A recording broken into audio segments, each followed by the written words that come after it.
Good morning guys. तो आज का टॉपिक है, हम लोगों ने इससे पहले वीडियो में पढ़ा था वैद्युत। आज हम लोग पढ़ेंगे वैद्युत धारा तथा अनुगमन वेग में संबंध। वैद्युत धारा तथा अनुगमन वेग में संबंध। एक बात सुनिएगा और समझिएगा। हम लोगों ने पहले गॉस थ्योरम में एक बात पढ़ी होगी। चलिए पहले थोड़ा मेंशन करते हैं। वैद्युत धारा मतलब आई, अनुगमन वेग मतलब वीडी। ये हम लोगों ने पढ़ रखा है। अनुगमन वेग क्या होता है, धारा क्या होती है, इससे पहले भी वीडियो। तो हम लोगों को इन दोनों के बीच में एक रिलेशन निकालना है, संबंध निकालना है। तो उसके लिए लॉजिक क्या होगा और तरीका क्या होगा, गौर से सुनिएगा, समझिएगा। पहले हमने कहा था इस चैप्टर में कोई भी इम्प्रूवमेंट हो, कुछ भी हो, तो आपका डायग्राम यही बनेगा। हमने एक चालक बना लिया और उसको किसी एक तार से जोड़कर बैटरी से कनेक्शन। ठीक, इनकी लेंथ को हमने L मान लिया और इनके बीच में इलेक्ट्रॉनों का वेग हमने क्या VD मान लिया और अनुप्रस्थ काट का क्षेत्रफल क्या मान लिया है। तो याद रखना, हमको जो कह रखा है, तो एक चीज याद रखना कि वर्ड होता है एन। एक वर्ड होता है एन। एन का मतलब हम लोगों ने पढ़ा था इलेक्ट्रॉनों की संख्या। अब हम लोग किसी चालक की बात करेंगे तो जो इलेक्ट्रॉन निकालेंगे वो उसके आयतन पे निकालेंगे। कहाँ निकालेंगे, कहाँ पे निकालेंगे बेटा? तो हम लोगों ने किसी जमाने में फंडामेंटल पढ़ा है, क्यू आई बराबर क्यू अपॉन, यानी हमें चाहिएगा Q बराबर, हम लोगों ने किसी जमाने में पढ़ा होगा, यदि आपको याद हो, N स्मॉल पढ़ा था, लेकिन हम यहाँ पढ़ लेंगे एकांक आयतन या प्रति एकांक आयतन।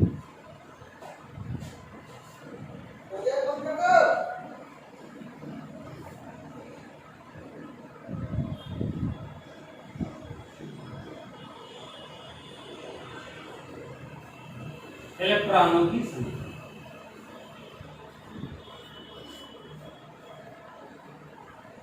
ये होता है हमारा।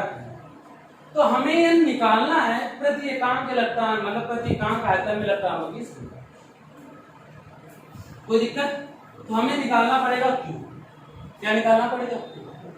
तो आयतन की बात कहिए, किसकी बात कहिए?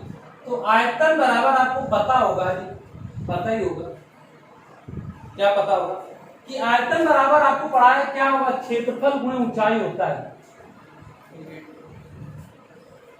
क्षेत्रफल गुणे क्या होता है, ऊंचाई, यानी A इंटू ऊंचाई। कोई प्रॉब्लम होनी नहीं चाहिए। अब हमें निकालना क्या, प्रति एकांक आयतन में इलेक्ट्रॉनों की संख्या। तो हमने कहा ना प्रति एकांक आयतन का मान ये होगा, संख्या का मान क्या होगा, मल्टीप्लाई किसका होगा। कोई दिक्कत होनी नहीं चाहिए। अब हमारा जब Q का मान निकल आएगा तो इसे मान लेना समीकरण 1। Q का मान समीकरण 1 में रखने पर, तो आपने किसी जमाने में पढ़ा है I बराबर Q अपॉन Q। तो Q की वैल्यू क्या होती है बेटा?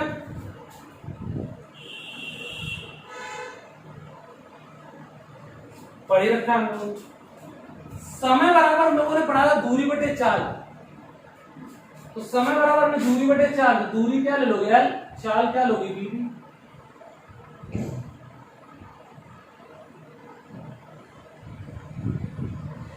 I इक्वल क्या होगा, NEA। कोई दिक्कत?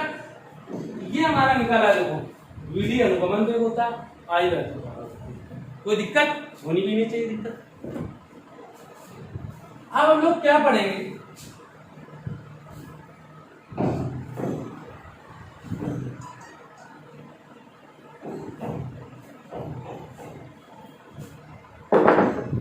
ओम का नियम।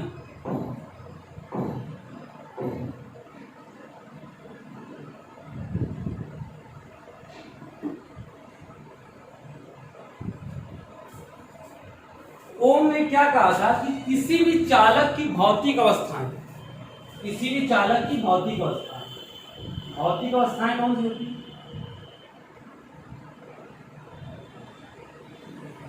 ताप, दाब, सांद्रण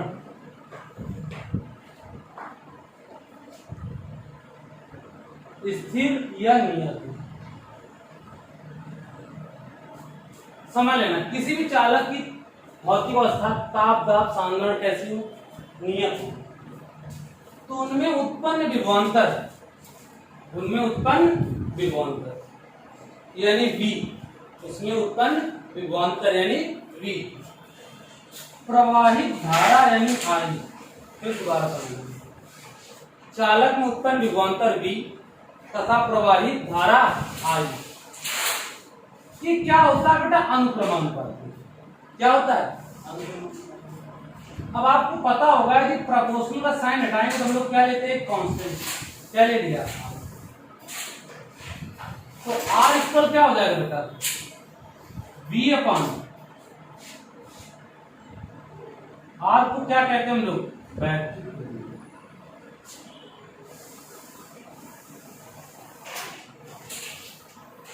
और I को क्या कहते हैं, वैद्युत धारा। दोबारा बात करें, हमने कहा किसी चालक की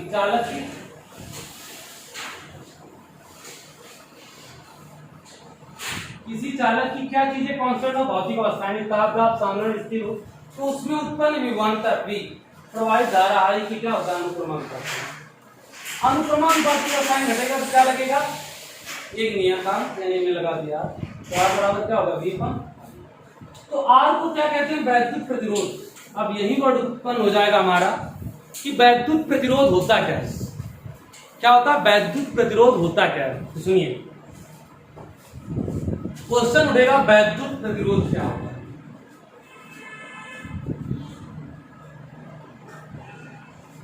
वैद्युत प्रतिरोध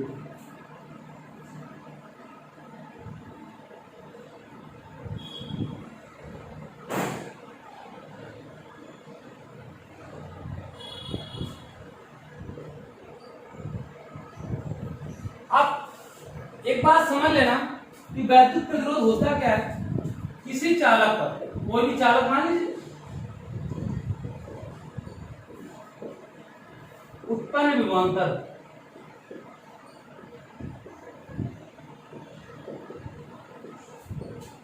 विभवांतर प्रवाहित धारा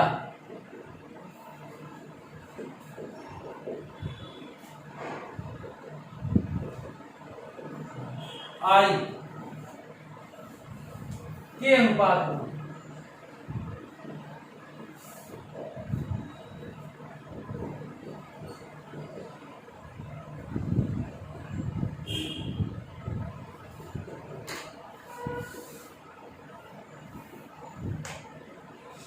क्या कहते हैं, वैद्युत प्रतिरोध। अब बात चलती है इसकी यूनिट की, तो R आपको पता है ना, V का क्या होता है, इसका तो हो गया वोल्ट अपॉन एम्पीयर, या इसका मात्रा के ओम भी होता है। क्या होता है बेटा, और जो इसका सिंबल होता है वो यूं होता है। यदि धीमा की बात चले तो R बराबर क्या होगा, V अपॉन I। तो हमें पहले किसकी चाहिए, बीमा, किसकी चाहिए, बीमा। तो V बराबर आपने पढ़ा होगा W अपॉन Q। V बराबर क्या पढ़ा है आप लोगों ने, W अपॉन Q। तो V की बीमा के लिए R बराबर आपने पढ़ा क्या, V अपॉन I। तो V बराबर क्या पढ़ा है, W अपॉन Q। यदि आपको याद हो कि V बराबर होता है W अपॉन Q, अपॉन क्या लिखा है, V बराबर क्या होगा, W अपॉन Q इंटू क्या होगा, I। कोई दिक्कत, फिर Q ऐसे रखो, I बराबर होता है क्या, Q अपॉन T, Q ऊपर चला जाएगा, W इंटू T अपॉन क्या हो जाएगा, Q स्क्वायर। कोई problem, W into T upon क्या हो जाएगा बेटा, Q स्क्वायर। तो W किसकी होती है, वर्ग की, यानी ml स्क्वायर T माइनस 2, और टाइम की क्या होती है बेटा, T। चार्ज की क्या होती है, AT का स्क्वायर, तो हो जाएगा ml स्क्वायर T माइनस कितना होगा, पहले तो इसमें इसको घटा दो माइनस 2, ऊपर ले जाओ तो A square T square dimension आ जाएगी ml स्क्वायर t माइनस इसे आया प्लस 1 और ये 3। कोई प्रॉब्लम होनी भी नहीं चाहिए। ओके, अब जैसे हम लोगों ने वैद्युत प्रतिरोध पढ़ा, एक होता है वैद्युत चालकता। क्या होती है वैद्युत चालकता?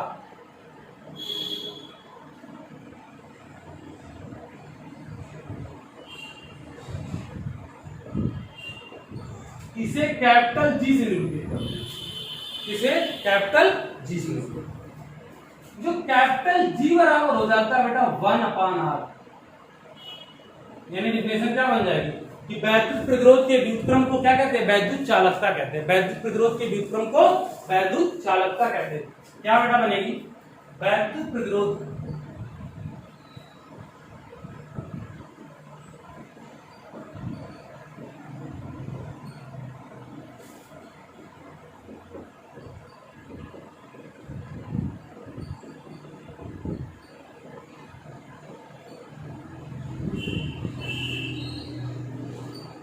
वैद्युत चालकता कहते हैं। क्या कहते हैं? वैद्युत प्रतिरोध के व्युत्क्रम को वैद्युत चालकता कहते हैं। यदि मात्रक की बात करो तो सब कुछ उल्टा हो जाएगा। 1/ओम होता है, क्या हो जाएगा? Ohm inverse. कोई प्रॉब्लम? यानी सारा कॉन्सेप्ट हमारा पलट जाएगा। ओम होता है तो ओम इनवर्स हो जाएगा, दिमाग भी पलट। एक क्वेश्चन क्रिएट हो जाता है और समझ में बनने लगता है कि वैद्युत प्रतिरोध को प्रभावित करने वाले कारक, वैद्युत प्रतिरोध को प्रभावित करने वाले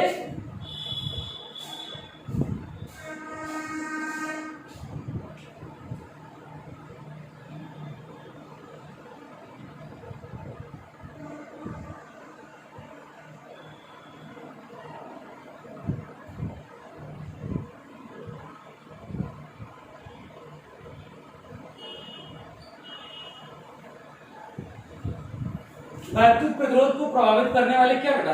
कारक। तो पहला होता है लंबाई,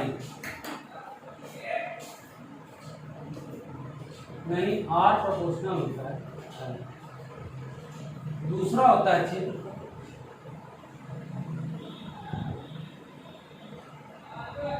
बेटा R इनवर्सली प्रोपोर्शनल होता है 1/। ये दो हो गई लेंथ पर और एरिया पर। यदि हम समीकरण 1 और 2 को ले लेते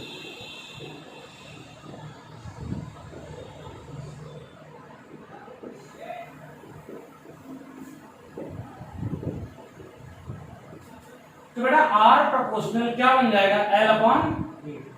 फिर आपको पता है कि प्रोपोर्शनल साइन हटाएंगे हम लोग क्या लेते हैं? Constant ρL/A। क्या होता है? R बराबर ρL/A। इतनी बात क्लियर हो गई। एक इंपॉर्टेंट बात है, याद रखिएगा कि R प्रोपोर्शनल T भी होता है, यानी जो वैद्युत प्रतिरोध होता है वो ताप पर भी निर्भर करता है। आप लोग याद रखिएगा कि जो वैद्युत प्रतिरोध होता है वो ताप पर भी निर्भर करता है। बट अभी उसको हम बात में देखेंगे। तो फंडामेंटल हमारा क्या बन के आया यदि आपको याद हो? R बराबर ρL/A। ए को क्या कहते हैं? क्षेत्रफल। L को क्या कहते हैं? लंबाई।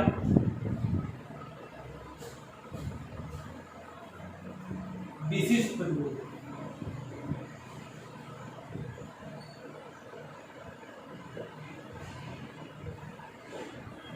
और इसे कहते हैं वैद्युत प्रतिरोध।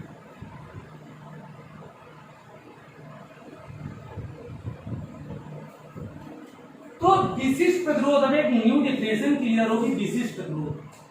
तो बेटा रो बराबर क्या हो सकता है? RA/। L का मान कितना ले लो? 1 मीटर, क्योंकि जो नीचे होता है उसको मीटर। A का मान कितना ले लो? 1 मीटर। तो डिफिनेशन क्या बनेगी इससे? यदि किसी चालक की लंबाई 1 मीटर हो, यदि किसी चालक की लंबाई कितनी हो? 1 मीटर, और उसके अनुप्रस्थ काट का क्षेत्रफल कितना हो? 1 मीटर स्क्वायर। 1 metre square. तो विशिष्ट प्रतिरोध का मान उसके वैद्युत प्रतिरोध के संख्यात्मक मान के बराबर हो। दोबारा समझो, यदि किसी चालक की लंबाई 1 मीटर हो और उसके अनुप्रस्थ काट का क्षेत्रफल कितना हो 1 मीटर हो, तो उसमें उत्पन्न वैद्युत प्रतिरोध का मान विशिष्ट प्रतिरोध के मान के बराबर। कोई दिक्कत? एक बात याद रखना, जो विशिष्ट प्रतिरोध होता है ये केवल धातुओं पर निर्भर करता है।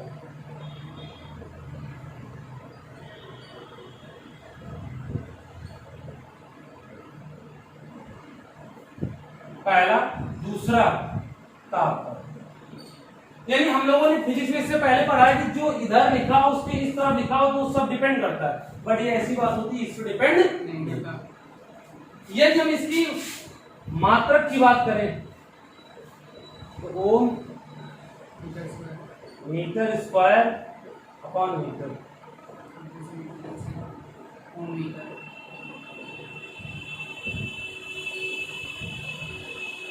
कोई दिक्कत? बीमा की बात करें तो अभी हमने थोड़ी देर पहले ही आपकी बीमा निकाली थी ओम की, तो आप मेंशन कर लेंगे। इसी के साथ एक होती है विशिष्ट चालकता। विशिष्ट प्रतिरोध का ही उल्टा होता है विशिष्ट चालकता।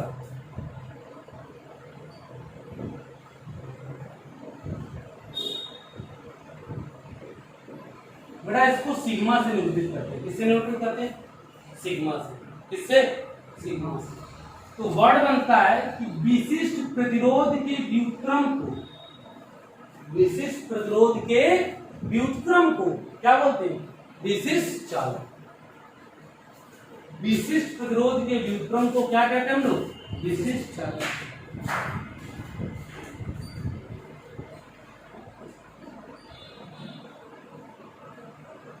तो कर लोगे और बीमा मात्रक सब कुछ क्या हो जाते हैं।